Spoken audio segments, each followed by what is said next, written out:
Hey there, guys. Back out again. Hope you're doing well. Um, Plenty things to talk about.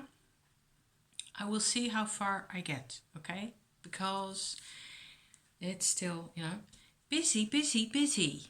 How I don't know why I am so busy. Well, I was hoovering, so yeah, that's always a bit of a, you can't do anything else while you're hoovering. That's obvious. It's not a multitasking kind of adventure. Um, Weird things, yes, maybe less weird now with reflection after a while. I have bags. I am still working on this little marvelous piece here. It's actually very much a Peggy bag. If you don't know what a Peggy bag is, where have you been? It actually has lining that has passion flowers in them. Isn't that awesome? And it also has little cute tropical birdies on both sides of the lining coming out like that. And there's going to be two of these, and it'll basically be just a tote, for whenever I feel like using this, with the beautiful Mexican skulls and all that. Enjoyed myself quite a bit doing this. It's not completely finished yet, and it's basically just, sewing and thinking about how my machine can handle the different types of materials, because that's always an issue for me. Anyway, I have no professional knowledge about this whatsoever, so I just make it up as I go along. Otherwise, we do have a new jack-o'-lantern in the house. I also have pumpkin pie a bit, and roasted pips, a few, just a bowl full, a cup full of that. And so that will be pretty awesome. And another bag, this one for my mushroom rune oracle, as some of you will have spotted instantly. Actually rather pleased, because it has an amanita over there and an acorn, combination like so. And on the inside, it's the same process with the other one. It actually has the lining turned inside out like so. So there's amanitas on that side and an acorn on this side like so. So rather than having the lining on the inside of everything and this fabric being outside, that would have made both the amanita and the acorn disappear. So I found really neat fabrics on a market in a town near here. And this is just basically a standard, more or less standard Peggy bag, also a bit bigger, or a bit, I should say a bit stiffer, because the fabrics are rather thick and for this particular use.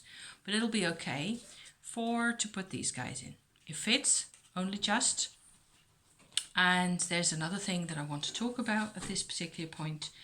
I haven't really worked on the cards all that much since the last video that I made about these. However, I did do one next development that I was thinking of doing. I have, let me show you whether I can see whether I can show you a card that has a clear example. Maybe this one is actually clearest. In this card, you see, so far you see a mushroom, a rune, and a little figure there juggling balls. I hope you can see that. Now, the idea was to create like a little scene in this way on each card to illustrate the rune as well as the mushroom to some extent, or as far as imagination allows. It's not rocket science, and it's not supposed to be scientific necessarily. And here's another one. It has the Isa rune for ice, and it's the only one that has a photograph of a bit of blue sky in there. So there's actually blue sky appearing underneath the cap of the amanita right there. And there's a little figure sitting to the side with a bundles up in a fur coat or something like that. So that's as far as the association goes necessarily between the illustration that I'm making of a figure. I felt that it was really going to be, an interesting exercise. The other thing that I wanted to incorporate in this is planets. Because of the Kabbalistico and the other one, what was it? You know the one I mean, with the tarots that have actual, not only they have actually astrological associations, they have planet meets sign associations in the tarot. I thought that since I'd had this kind of manifestation of a seven-sided deck, like so. These are the backs, nothing happening there yet. These are actually 7 angles that you could use if you wanted to put in the symbols for the 7 planets before you get to Uranus and all that complicated stuff. So there was just an idea in the back of my brain, trotting around, and I felt like, I don't know, I have no idea how to go about that. The planets, the runes are really very different. The little scenes and the mushrooms that are put in them have a certain level of association with them.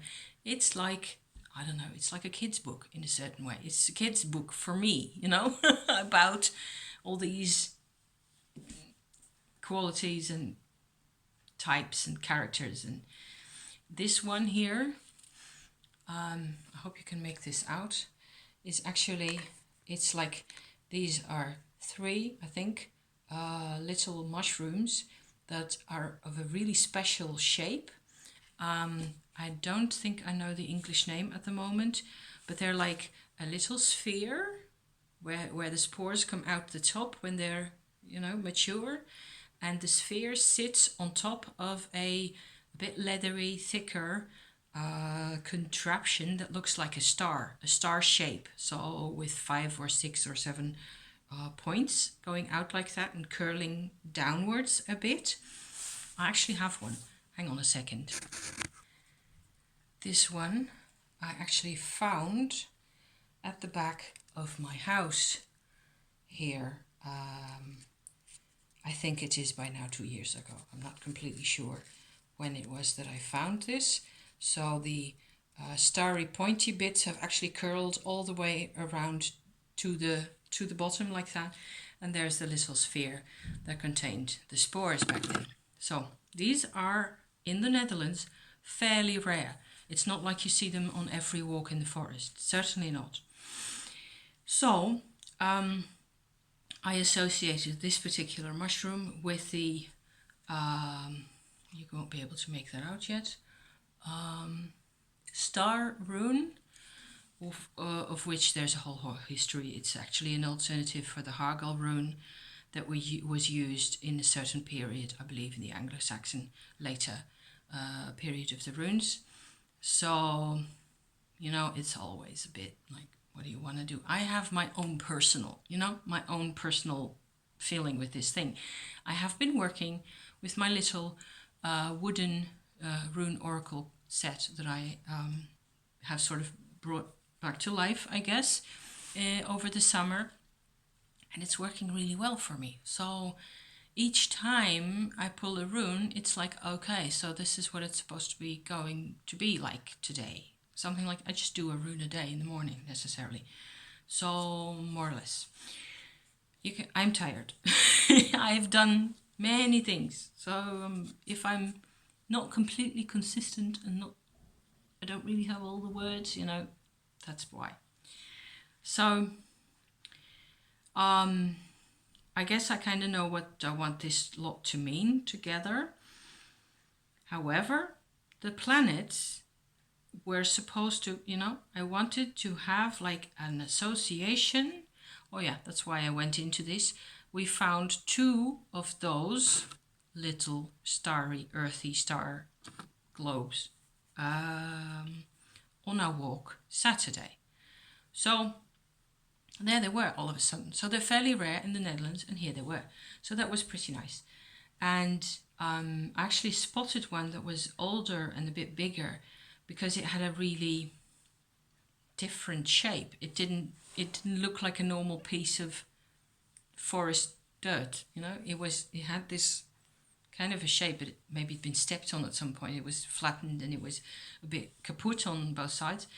but it was still recognizable. And only afterwards did we see that there was this pristine, beautiful specimen of the same mushroom, really fresh and, you know, just sitting there like a little forest lotus, you know, 10 inches away, 7 inches away on the moss that's right there.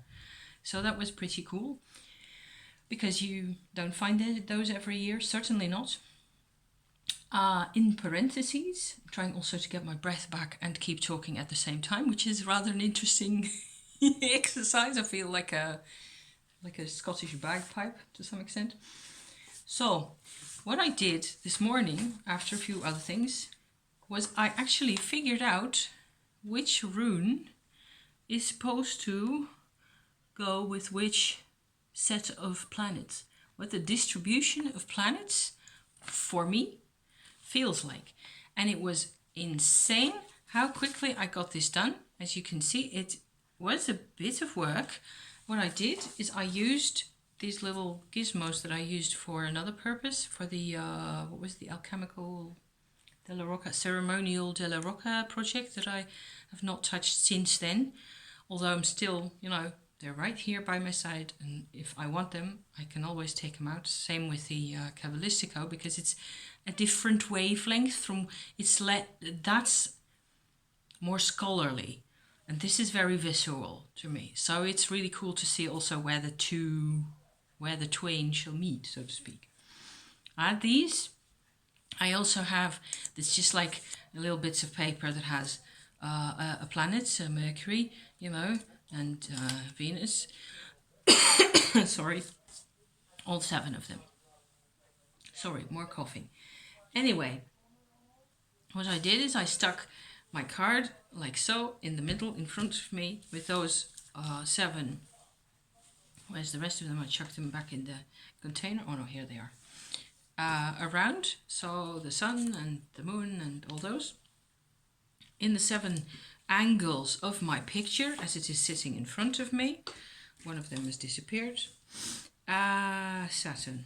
No, that's Saturn right there, I think. So it's Jupiter that has gone AWOL. Probably still in the box here somewhere. Nope. Anyway, he was there when I needed him.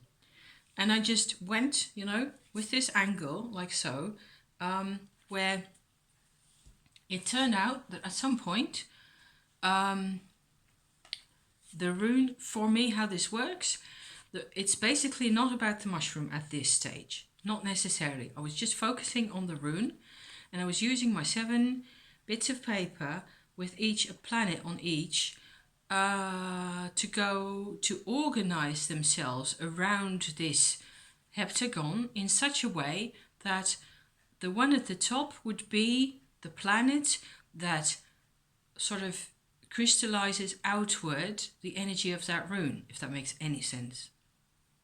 So in the case of Birkia, this one, the top rune or the top planet for that rune in this particular case, in my perspective, would be the moon.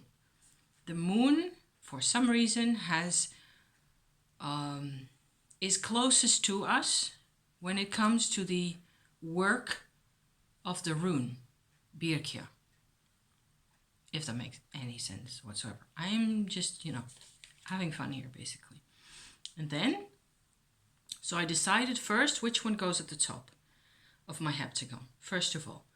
And then I have 6 positions, like so, 3 on one hand and 3 on the other, where I can put any of the others, you know, sort of flavor-wise.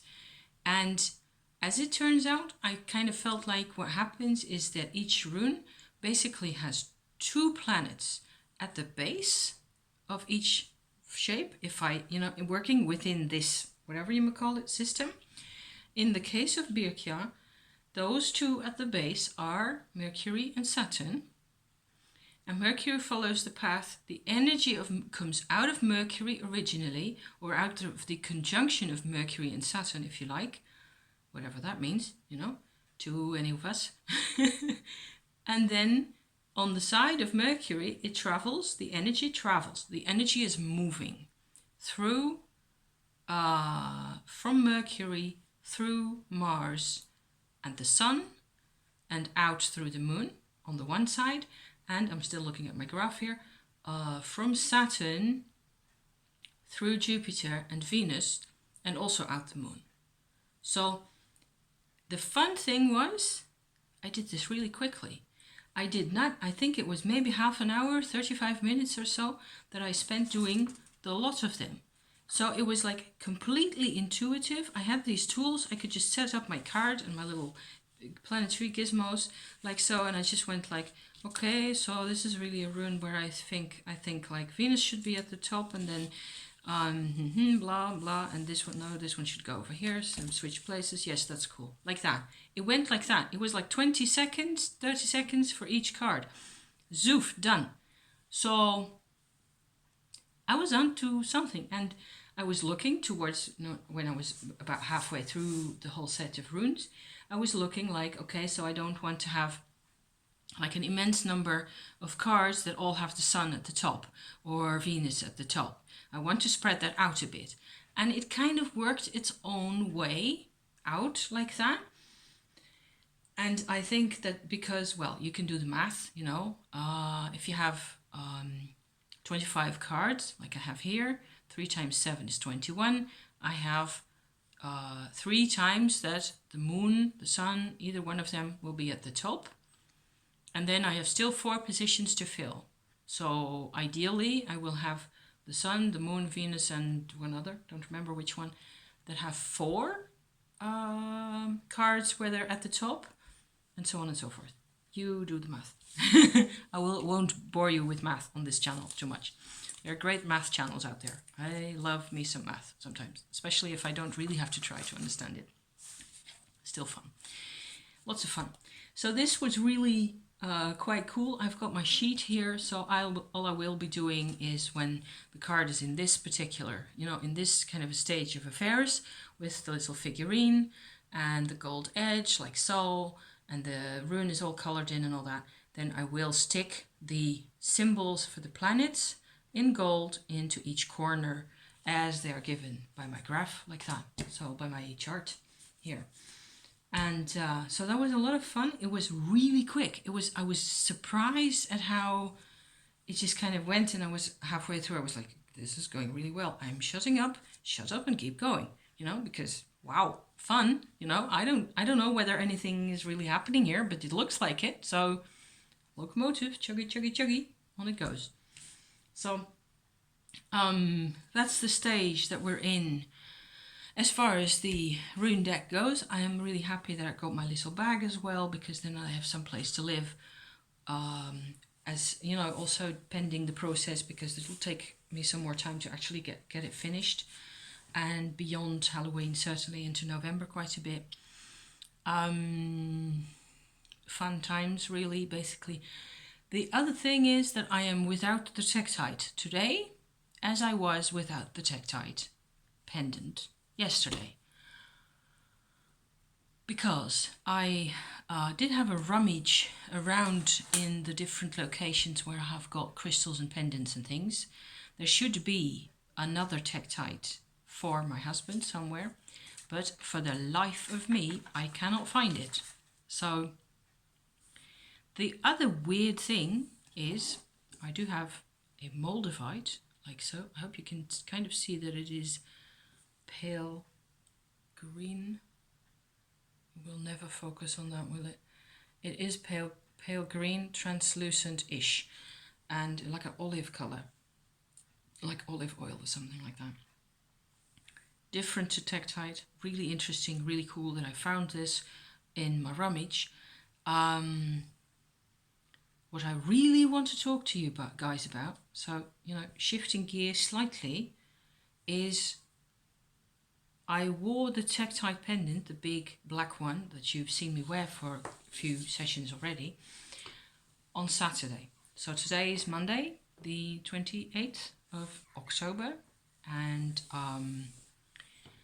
Saturday was a really nice day still, a really gorgeous weather, 20 degrees, and so we decided to go back to the woods again, on the same woods that we visited a couple of times during the past weeks, where we found all the other mushrooms. And you know, I had general loads of fun with all the types of mushrooms that had come out.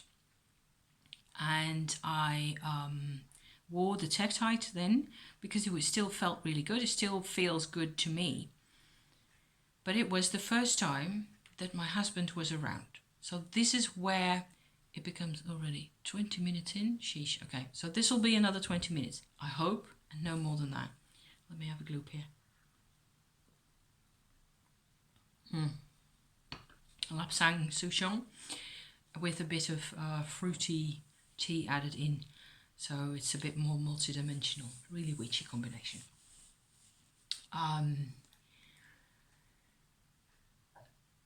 Sorry. That was an inadvertent noise coming out. It turns out there was a process going on already for quite a while. And I've referred to how, you know, I've explained how I felt with the Tektite for most of the sessions that I did, most of the videos that I did last week, how that was going. It was very intense at first, and then it became slightly less intense, but still, you know, a bit tricky to manage. And there were a couple of other factors. And one of the factors was actually, for me, I was feeling rather alone, and I was also feeling like I needed my husband to be around more than he was, basically.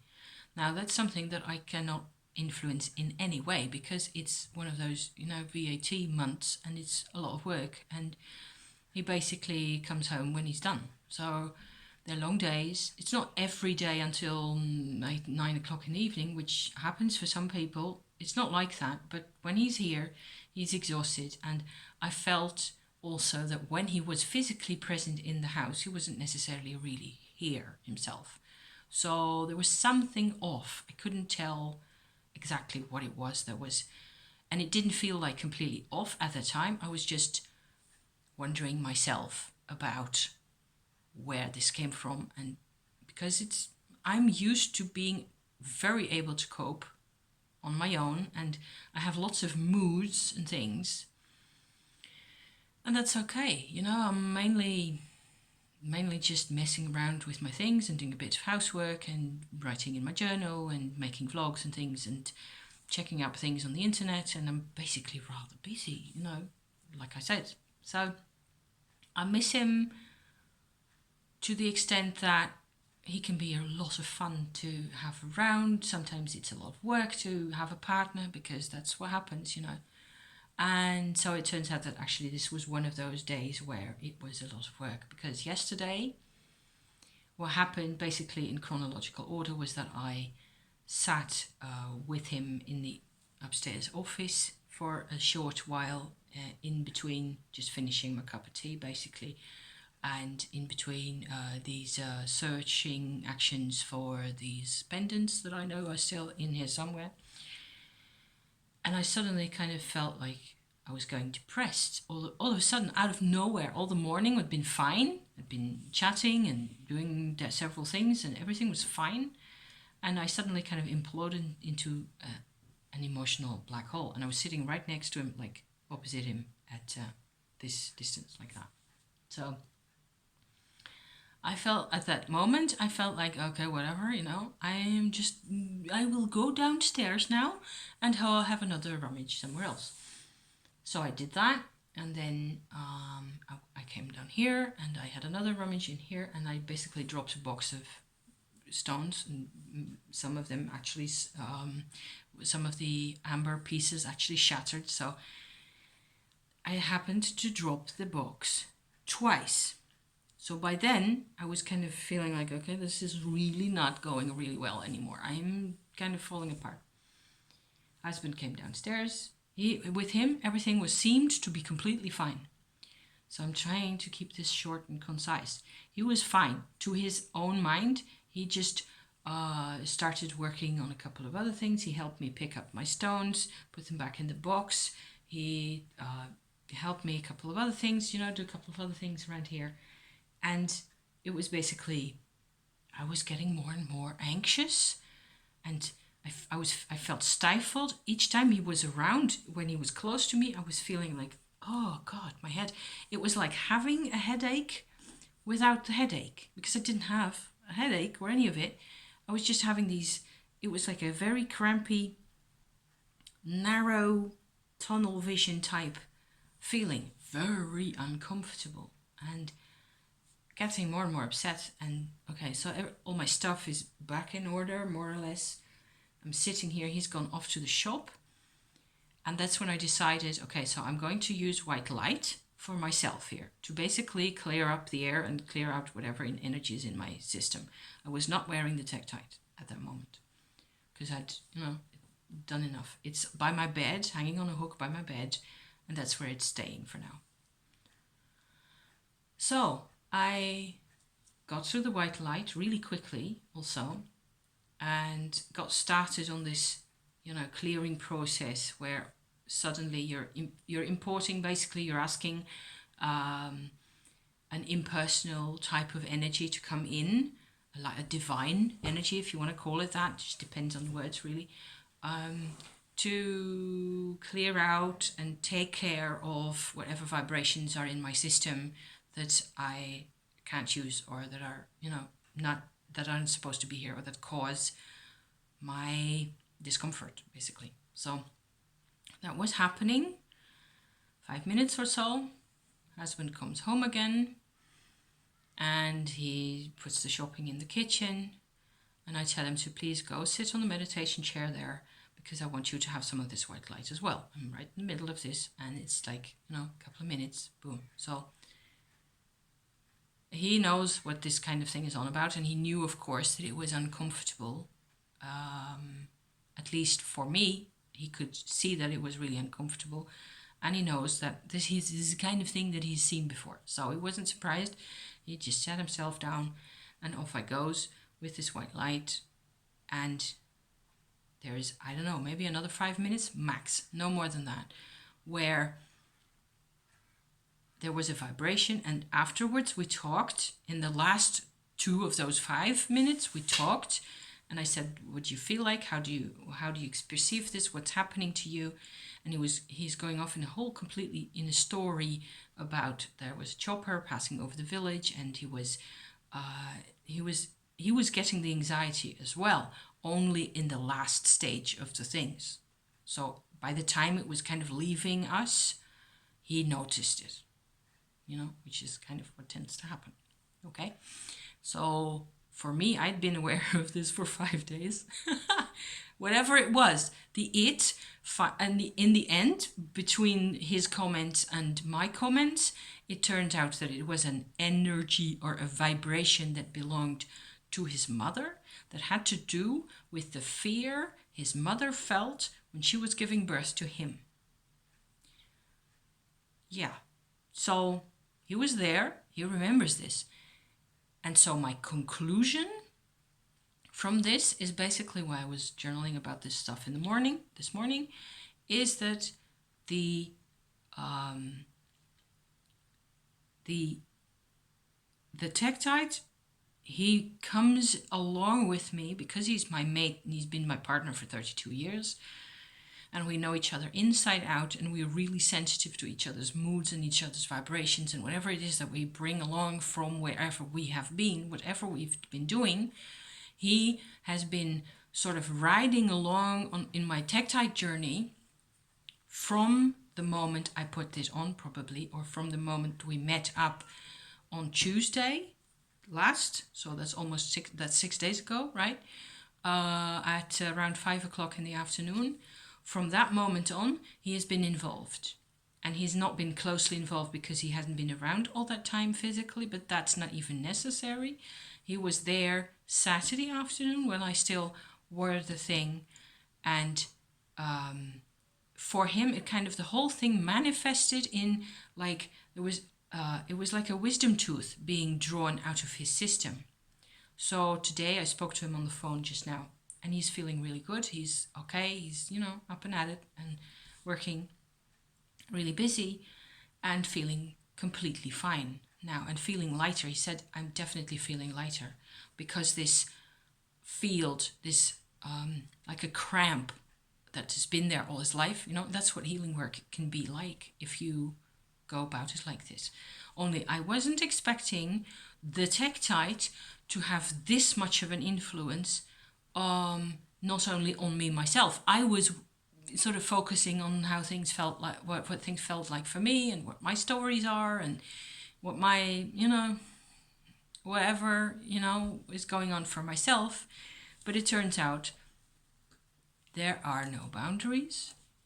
Not really. So I don't suppose, even if you're a person with stronger boundaries as a person, I'm not completely sure whether how in this day and age, in, end of October 2019, what is your healing work that you are doing that other people are affected by, in what ways? I thought that was a really cool and interesting question to have a look at. So I'm not telling you to have a look at it. If you need to have a look at this, you will know, I think. So probably the next stage for me will be, at this point, to not wear the Tektite for a bit. I will experiment with the Moldavite for a bit. That has, that's just lying on my table here. So far, it feels like it is, as I sit here, holding this, it feels like a kind of a higher octave of the Tektite, where you would probably be advised to use the Tektite first and the Moldavite afterwards, if that's an option, And before going into the Tektites, I would certainly advise anybody to use obsidians, all of them, plural, as much as possible, and smoky quartz and petersite, yes. All of those, amethyst, also several different types of amethyst, in order for us to experience all these sides of ourselves. Because I think, that's kind of what I think now, is that we have these different energy natures that, especially if you're doing some type of Kundalini work, you're changing. And it's nice if you can map that out for yourself. You can sort of have a bit of a handle on where things are coming from, and what things look like, and what things belong to you, and what belongs to the other guy, and why, and wherefore, and so on. And which things also come out of the deep past. Maybe nameless things out of the deep past, because there's lots of those as well. And I'm not the only one. I'm not the only one in dealing with this. I just have a certain level of, I don't know, I guess I have some experience dealing with making, distinguishing between what's mine and what isn't. So all in all, really good times, especially now once I've sort of simmered down a bit from all that. And yesterday, the rest of the day, we spent in front of the fireplace, or in my case, in the bath for a while. And then making dinner, and I went to bed crazy early because I was going down like a brick, and slept like a log. And I noticed again also that all this is basically possible for me because I sleep really well, and it's like the level of sleep, the quality, the number of hours, yes, also the level of quality of sleep that you get will allow for healing to take place on that level. So working on your sleeping patterns will improve other healing options, I think. So I think that's a pretty level-headed way of putting it, don't you think? So having said all that, I think I'll go back to doing a bit of gold painting here. Maybe start incorporating a couple of those funny little planetary constellations, whatever you want to call those. It's funny. It's funny how, because of course I've been working with astrology for such a long time, that's why I kind of know what I associate with each and every one of those planets. I also know which part of the tree of life, of the Kabbalah tree of life, they refer to also. So there's all sorts of that. It's like having a tree of life going like that the whole time.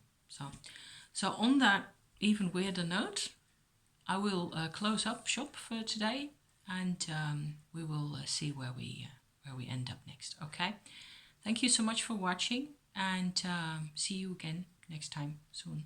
Okay, bye bye, ciao, thank you.